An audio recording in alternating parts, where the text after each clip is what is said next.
Цех по производству молочной продукции в ближайшее время заработает в Унале. Это первый в России проект, который реализуется в горной местности. Строительство ведется благодаря федеральной программе развития сельхозугодий при поддержке Министерства сельского хозяйства Республики. О тонкостях молочного производства расскажет моя коллега Марина Караева. Еще недавно молочный цех был только на чертежах. Сейчас комплекс почти готов. Разместился на высоте почти 1000 метров над уровнем моря в горном селении Унал. Его площадь 250 квадратных метров. Данное хозяйство у нас идет строительство в рамках проекта по развитию горных территорий и по программе развития сельхозкоопераций.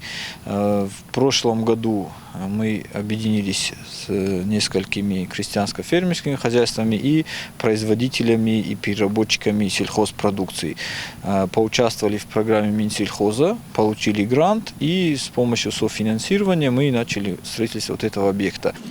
Здесь, в помещении пока мало похожем на цех, будут производить молочную продукцию – масло, сметану, сливки. Но основным продуктом будет осетинский сыр. В дальнейшем ассортимент планируют расширить. Зависит от количества молока, которое будет поступать в цех. А чтобы на выходе продукт был высокого качества, закупили современное оборудование. Это будет двухуровневая система фильтрации.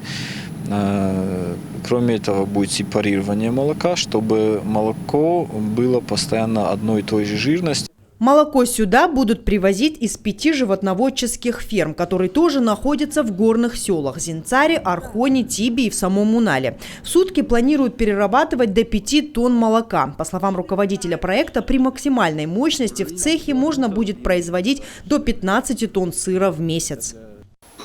Особое внимание на производстве будут уделять качеству. На этом месте планируют разместить специальную лабораторию, где технологи будут проверять качество молока.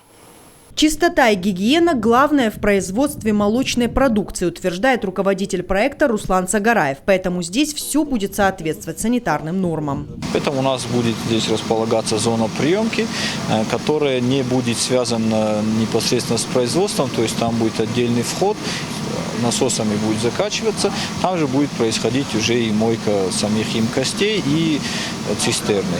Такая ферма создаст 30 рабочих мест. Трудиться здесь смогут и местные жители. Цех пока не заработал, но спрос на горный сыр уже есть. Крупные торговые сети не только в республике, но и за ее пределами предложили сотрудничество. У нас есть договоренности со всеми практически магазинами и супермаркетами в республике. Есть договоренности с соседними регионами. Также есть договоренности в Ставропольском крае, Краснодаре, Ростове, Москве, Московской области.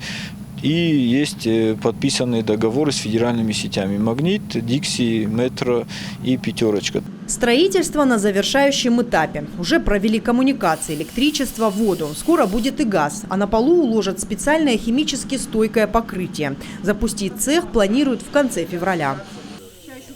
Марина Караева, Ибрагим Чочиев. Новости Осетии.